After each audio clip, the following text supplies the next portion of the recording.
asalaamaaleykum mbokk internet yi ñu ngi leen di siyaar bu baax di leen wax ngeen daal jàmm sur sport 221. sixième journée bu Ligue 1 bi ginnaaw bi ñu ko tàmbale ci samedi bi Dakar Sacré-Cœur Stade de Mbour Tembo 0 bi partout Jaraaf daan Génération Foot 3 bi à 0 Jàmbaar ka nërmeel fa ca la jot Tëngéej moo ko daan ñaari bal ci dara. doon nañ ko wéyale ce dimanche 3 décembre ci noonu Guédiawaye FC Jamono Fatick ñaari bal ci ñaar les Samba Linguère ñoom kat ñoo daan à domicile AS Ouakam 1 bi à 0 et que US Gorée AS Pikine Ndembu 1 bi partout. Sonacos de Diourbel mujjee daan Casa Sport 1 bi à 0 ca classement ba nag kon jàpp leen kon Dakar Sacré-Cœur mooy wéyale di doon leader avec 12 points même nombre de points que Teungueth FC bi moom mooy deuxième ci suuf am na Jàmbaar ak Casa Sport bi nga xam ne mi ngi ci ay jafe-jafe. Paul Valère Bassène bem daan dox te ci Teungueth FC kon ñoom kat ñoo daan Stade Malien ñaari bal ci benn moom sax moom moo amal doublé kon boobee mooy seen ñaareelu ndam bu teglu bu fekkee club bi nga xam moom mooy club bu Blues Junior sàmm ñoom kat voilà ñoom ñooy champion en titre ñaari match yu tegloo lañ am ñaari ndërmeelu Abdallah Sima bi nga xam ne mi ngi porté équipe am comme ni nga ko fësale ci xibaar yi l'international sénégalais bi doublé la amal mooy que ñaari but ak club am mooy Rangers ñu daan Saint-Étienne ñaari bal ci dara kon ancien joueur bu Slavia Prague bi nga xam ne Brighton pour rappel ñoom ñoo ko abale foofee ci Écosse amalagun na 7 buts en championnat. et que laaj bu samp foofe mooy que kat est-ce que duñ ko séntu kat kii nga xam ne mooy Aliou Cissé wóolu ko ci leen mooy procès li samp ñi nga xam ñoo war a jonte leen mooy kan bi de même que voilà sans oublier un certain Henri CVB mi ngi wane boppam foofee ca Pau FC.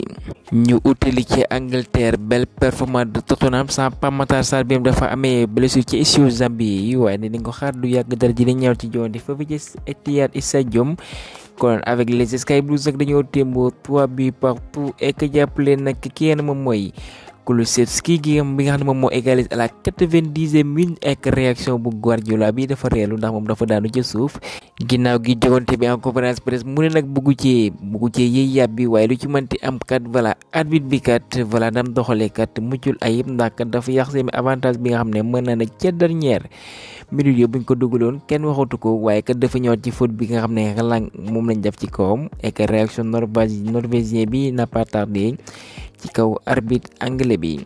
et que nag depuis 2017 Man City nag enchaîné 3 matchs consécutifs sans pour autant mu am ndam fa ci Premier League. Tottenham moo ci mujj 3 buts partout Liverpool 1 but partout et que 4 buts partout contre Chelsea et que voilà Arsenal daanu leen 1 à 0. Chelsea aman na ndam naam dañoo exclure kër mooy Gallagher pour cumul de carton ñooy daan Brighton 3 buts à 2 Fernandes moom mi nga xam ne moo amal doublé Nicolas Jackson sax voilà amal na passe décisive bu fekkee Liverpool bi nga xam ne voilà wane na boppam ak contre Fulham mu daan 4 buts à 3 que dire de ki yenn mooy Trent Alexander-Arnold ginnaaw ba mu ne égaliser foofu ci Etihad Stadium cette fois-ci doublé la amal ek coup franc boobee sa rappel ak ki nga xam ne aussi moom mooy le joueur argentin bi ñaan Mac Allister bi bu rëy la dugal pour EZ4 Liverpool ñu ngi ci yoonu ndam korop bi nga xam ne voilà moom mooy coach su allemand boobee mi ngi fësal ci xibaar kenn mooy Joao Matip dafa amee gaañu pour rappel moom 68e minute la cédé place am et que kon Liverpool kat seen ay blessés ñu koy compter ginnaaw gi Robertson Alisson Diogo Jota kenn mooy Thiago et que catastrophique lañ fësal ndax kenn moom mooy Donnarumma dafa écopé lii mooy carton rouge waaye ñooy mujj daan ak Havre ñaari bal ci dara avec un excellent sangate bi nañ ko waxte de voilà dañ koy bamtuwaat nañu def ay jéego ndax kat muy confié de match en match foofee ci Ligue 1 Kylian Mbappé kon moom ginnaaw gi biom boobee dugg na ci top 10 des meilleurs buteurs de l'histoire de la Ligue 1 ginnaaw gi ba mu dugalee voilà contre Havre ka nekk ci kaw mooy Delio Onis avec 299 buts actuellement nag Kylian Mbappé am na 179 bi ex aequo kenn mooy Carlo Bianchi ci Ballon d'Or bi nga xam ne ñu bëri nag yaakaar nañu dans l'avenir mën na ko gàddu kenn mooy Ronaldinho kat yéen a ci yàbbi mu nekkat benn joueur bu mag a mag la balaa mën naa am opportunité nag mu gagné ko club bu mënti doxal ndax joueur bu xarañ la waaye moom nag bëgg na loolee antu ak Paris Saint-Germain. que laata ñu jóge ci club de la capitale kenn mooy Fabien Ruiz dafa amee gaañu voilà ca mbagg ba nag lañ fësal kon Paris aussi mi ngi compter ay blessure am ginnaaw gi kenn mooy Zaïre Emery ki nga xam ne aussi mooy Ousmane Dembélé dañ ko suspendre seen prochain match bi ñu war a amal contre Dortmund pour ainsi que kat voilà Luis Enrique am na njàqare AS Monaco daan Montpellier ñaari bal ci dara avec un excellent Ismaïla Jakobs. Voilà, toujours excellent dans son couloir gauche. Ñu noter que 8,5 Krépin Diatta dugg na à la 81e minute. Marseille gi nag bam toogee ñaari moo amul ndam, kon voilà nag amaan nañ ndam ci Ligue 1 bi. ñu daan nag Stade Rennais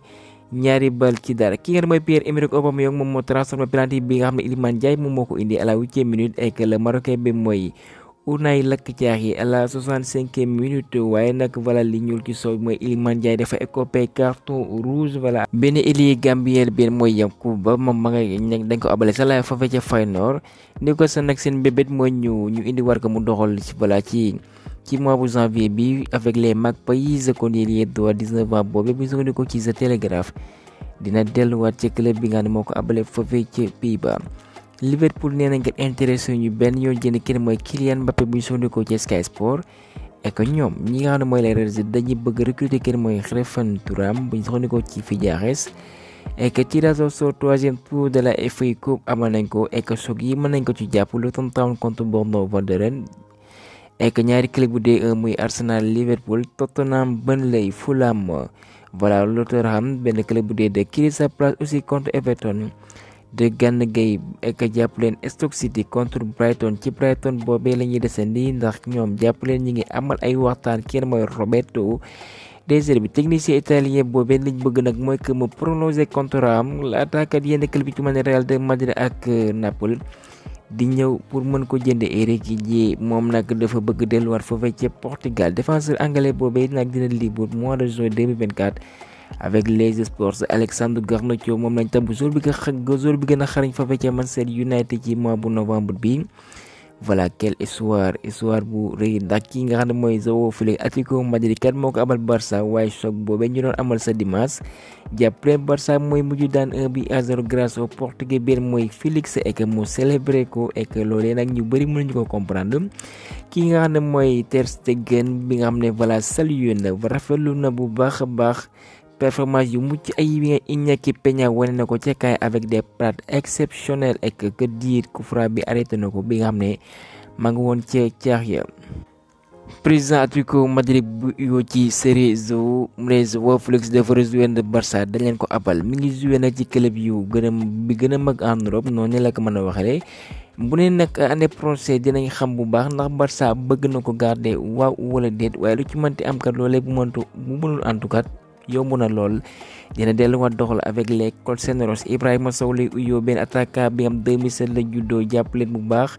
kon Séville da ko convoqué ci équipe A bi, et que ñoom kat dañoo mujj témboo ak Villarreal 1 partout. pour rappel moom ma nga woon ca banc jotul jogante.